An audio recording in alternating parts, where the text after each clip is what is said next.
D'abord, Nazalina nous remercier beaucoup le secrétaire général Jean-Marc Kabondi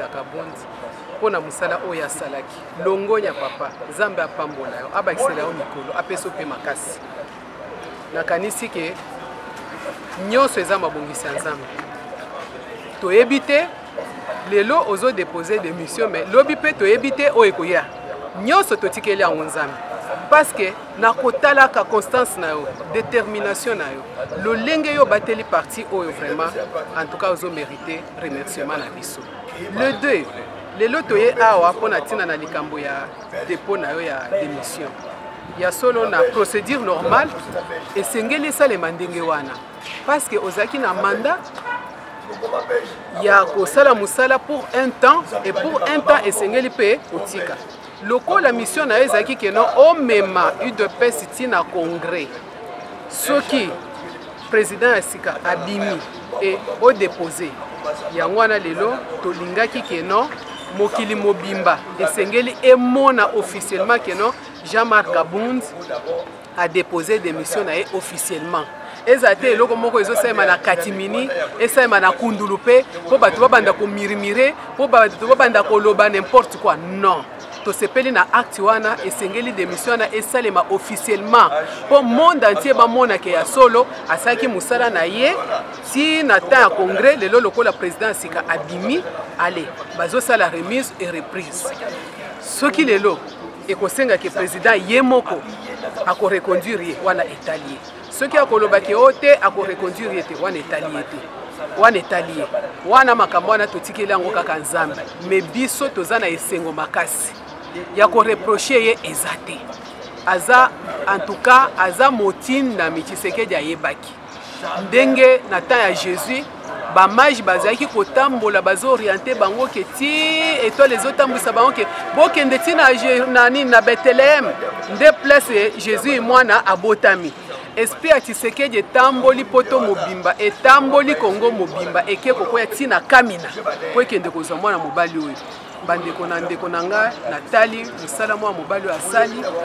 en tout cas longonya mingi pe matondo mingi pona musala oyo sali.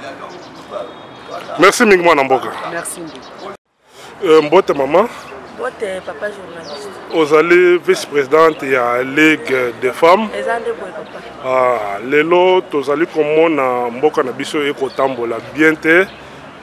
Nangamu mususu tomoni na Katanga na Kasumbalesa bakangi ba chinois na ba tenue militaire ya ba congolais bazo kotisa yango na kati ya Congo na kansi bolanda makambo wana na acte o ba poser wana tomoni pe bakangi bango wasambisa bango bino bolobi na attaque ba mama ya Congo ba mama originaire ya Bandundu tomoni pe bangombe kotina Bandundu biloko na sezo kota wana bino mama bolobi nini. Papa biloko wana kozanga koyoka Tshisekedi kozanga ba tricherie pour s'accaparer na pouvoir de biloko wana mais biso tozali ba congolais boko eza ya biso makanisi na bango eza ya biso ba véritable congolais oki de pes oki président Tshisekedi a formé te makanisi na wana zo suka na bango moko ba idée na babela bango wana oyo baboya ki accord ya accord cadre ya 10 Abeba o ba hypocrite accord ya 5 oyo ba tricherie ya 2011 nyonso wana pesi ba bengi na tilu ba timvundu ponga za original banu na kikonga ba benga ngo potopoto re kozongela bango to vutikila bomosi ngombe wana na bando pa eza papa likamo ya muke biso nga za original ya bandu biso na bandu ta batote oya ba esi wana ko pesa ka bango batan so na yebiso histoire batu chaque jour na zo tuna bangombe wana ezo kufa ngo moko sika bakoko na biso baboyi idée na bango wana ba balkanisation wana balingi ba na bandu de ko simba ka te ata mokolo moko biloko wana ba chinois wana ezali ba jeu na bango ya kusakampare pouvoir biloko wana ezosela ko accord cadre accord ya 5 ezozela to ça la transition sans Kabila. Transition sans Kabila, est-ce que beaucoup de gens les battent belé bako lobete beaucoup qui ma élection en bozo kalmi na accord pour na majorité ba lobi que non élection il faut ça les mamendeni beaucoup camarade na bako tant que élection seni azana kati ya kobongisa yango po ete le 23 toke na maponomi. Papa ngai na ko biso to ko kim élection biso président ba congolais. Ngai on a biso na zalaki candidate ya IDPS na circonscription il doit faire ils en 7 sièges bisika ndeko be minak basalaki ba tricherie biso tozo ba tozo boya potopoto yebiki na 2011 c'est le président qui sekedi na beti campagne na munu kutuba oba élire Congo mobimba est-ce que sala te to boya biloko wana tozo linga transition sa kabila po élection za la mala peuple papa manga nazo tambola pas journée peuple congolais ba kabila na kabila comme c'est ba congolais ba nyama. Dernièrement, oui, hôpital na mabanga na mwana moko ya anémique faut voir ba mbete za vite ba tuba ko na bukoko biloko wana ngana sala médecine za makambo ko tema kama makila tala niveau ba congolais ba komi ko kumisa ba maladie biologique ma komi ko traiter na bukoko donc Congo e komi fou élection sa kabila poto sala Congo ya sika Congo nouveau Congo au démocratie poto ko kene ko élection wana e ko sala ka biloko ya 2011 yango biso tozo ki élection te parce bango na peuple a sanctionné bango basali ba crime ya ndenge na ndenge bazo ko sakampare na machine bango a voler wana biso to boya ngo fausse transition sans kabila poto sala élection malamu to lungola peuple congolais na kata borumo to bazo deuxième indépendance na bango mais nane ndekonanga lobi ke machine wana ya voter ezali malamu po yango ko sunga makambo ke nembango mbango alobi tricher ko samaka na machine à voter te ata ma bulletin tricher ko sam pour ne bozo boya machine à voter wana bobe en machine à voler tant que et ko salisa ba élection mbango mbango papa journaliste na kanisi oza mwana mboka nanga ngoyi mulunda le feu abe Apollinaire Malumalu bazalika batu moko bazo ko sakana ba congolais machine à tricher wana ezali mwana bango pona nini bazo boya maloba ya peuple azala ka majorité peuple nde muntu avandisi bango na bazo tambola kana koma peuple bako sala ka ba timvundu mavango oyo basalaki na 2011 biso pe to telemi sans machine wana te bulletin ko vote ko zala kabila kene ba congolais basala eza corps za wana corps ekangiye to ko sala élection te sans corps ba appliquer ngo ezali ko violer ka ba loi na kata mboka to kenena na transition sa kabila po élection malamu esalema tala na kuna bakasumalisi bakangi ba chinois makamebele bele bon na élection ko zala ndenge nini na 2011 moi-même j'étais candidate à Idofa faut voir ndenge batu bakufaki kaka le même moto pe azo se prononcer te eza intention ezani tala ndenge bakoko zoka bakata mpaka tata mokolo oyo biso kofi bazoba ozala candidat na primature akokaka te bon akokaka na présidence monsieur les journalistes bon bon mais azana bon moi mais moi j'ai fait la médecine les cellules qui sont fatiguées les cellules les lembi akosala nini tout ça c'est joué avec le Congo kofle bato malula ya ba Pierre Mulele ba Simon Kimbango ba koko sakana ngona ba genre ba minorité ya ba congolais ba zimboka en otage bato basala ba lien ba sacrifier pour na mboka o président le président qui sekedi mukonga nzoko pese 52. Mais bato palu balobi ete non na bakor basignaki na majorité il faut que non ba soutenir candidature na bango eza pe droit na bango te ça droit na bango te wana ezali kaka ko violer ba mboka kabila ya y jouer psychologie ya ba congolais yebi faiblesse ya ba congolais na yebi ke kizenga alinga kufa pauvre bande kona biso ya majorité balobi ko kufa pauvreté lokolo babi ke ba intérêt personnel kizenga asa la politique te moi je connais c'est mon frère kizenga politique ne ya mabe politique ya ba d'abord politiquement ko sa politique pour ça la ba crime contre l'humanité éliminer batu na kisangani kuna ye bazo ko poursuivre pour azo intérêt na yena ba d'ailleurs pas loin on a ban moi c'est des ban des allées minoritaires que ça par rapport à des mon kilo mobile il y a ça minoritaire bazo ça la comportement bazo ça les a pour la peuple congolais à travers Palu. OK maman toti congrès toujours mo konzi ya sika Charles ni boko pesa na mokonza chika le fati 13 mwana mboka maboko pembe nazo seka congrès wana papa ezalaki pe kuti bituma babundisi yango moralement physiquement mais financièrement mais bakokite elongi congrès wana epesi exemple na monde na ba parti politique mususu tellement parti na biso za parti la démocratie to l'aspect démocratie to pese ba chance malamu ayela biso bokonzi transition wana salema makamasike salema abenga na biso banti valero démocratiquement na violence très démocratiquement pour Congo ezali malade pathologie comme na même incurable te comme si monini na koloba médicalement pour alongola bande ko ne ba congolais na kata bumo bazana to za na kata esclavagiste to za na soins intensives abimisa biso na soins intensives wana abimisa na ba soins intensifs mais ba koloba ete yekutu est-ce que vous êtes capable de diriger UDPS tant que bakoki ya kotanga sana ngote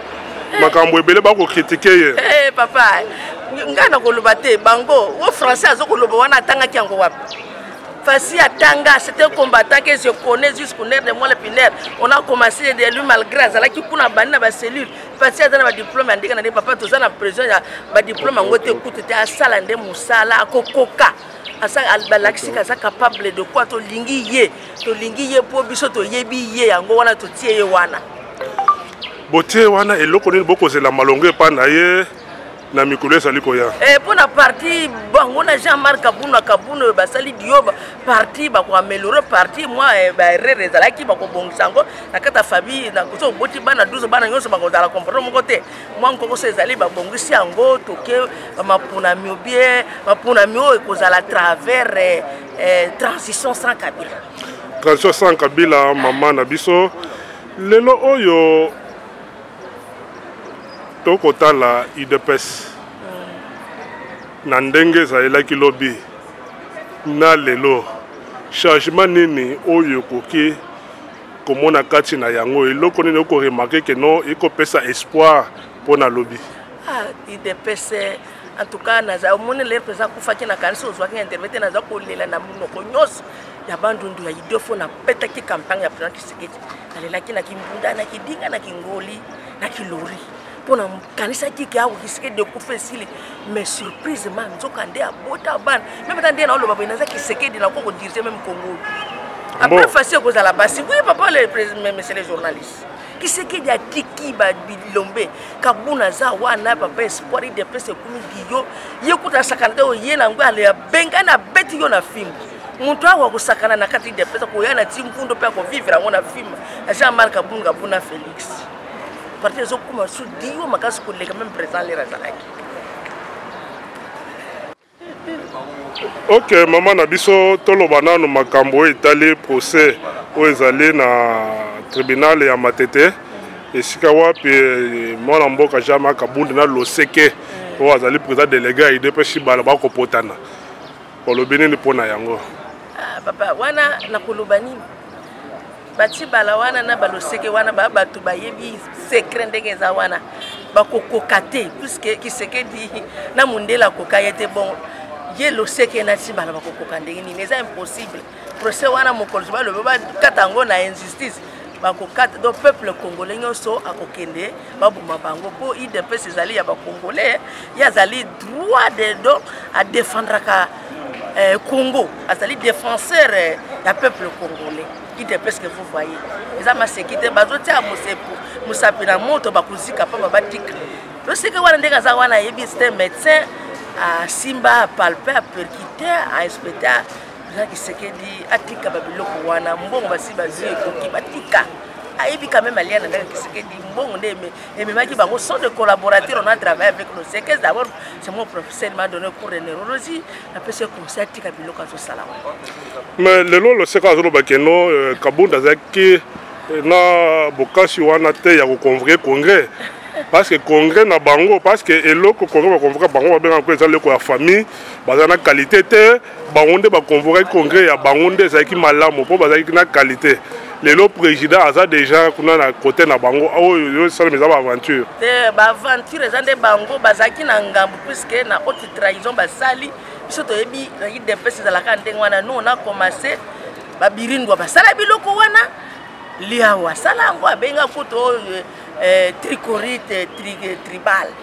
bango do les mêmes histoires mais ba yebi véritable ko UDPS ezanyin ba yebi yango do sekatika asima ndoto mkondo na biso atikaka nana yebi bala wana c'est un collaborateur malgré kosa mbongo na nzala na yokela bango mawa un jour Kabila pa vina makoza ne batika ba aventure na yebi mundo azotina bango me batika baza atana moi respect na président Kisekedi moi respect na moi président Tshisekedi nakanisi ezali liloba na yo ya suka mais est-ce que oza pena likambo mosusu okoyoloba mpo baalanda mokili mobimba bakongole bakolanda mokili mobimba est-ce que na liloba moko okoyebisa bango? Bon, en tout cas, les Congolais, mokili mobimba surtout bandoka poto na sepeli na bino mingo nazali ndeko na bino ba musupe na yo kwa kabana mike ba combattre kuna pona bantu baza wa baza ba koko ngana za koko na bino yaya na bino ndeko na bino na pesi no merci na musala munene bosalaka suka ezala kike poto ango eza lokola kaka bandunda boye to combattre na bino parfois bo restaurer mission mais na nzambe surtout biso ide président nzambe et que ça les malokola encore wana président qui s'est d'akofi pona encore ya Saint-Sylvestre encore wana de monde ezo bundisa bango et puis président lokola kunume nous sommes les Africains il a fait sur les droits coutumiers donc avant que kunda président full libération au peuple congolais mona et ça symbolique et ça ndenge vana te au Kabila za na bloqué bien makite le marché pour bien ya kuya mais et ça lit symboliquement c'était monsieur qui a fait les droits coutumiers. Merci na bino na ndenge bobunda ka bituma wana bisa pe tozo bunda nzamba kolonga biso un jour poto bokotika ngo bosongela babela bakoko bazoko na mabela ko po baya ko sepela ilongo na biso vraiment nakasi pona lelo tosukia balande biso pasteur Sylvain Kanyenda Rosaline Mbombo Daniela Victoria Certa Rachel Kabena Lumbala boza bele kuna Mathieu Muboyayi Bambote bele sika bozali Pinos Kabuya, Jean-Marc Yombo, tozali elongo po talaka makambo tokosuka wapi toke nango wapi tokuta na mbala sima. Merci mingi. Merci papa.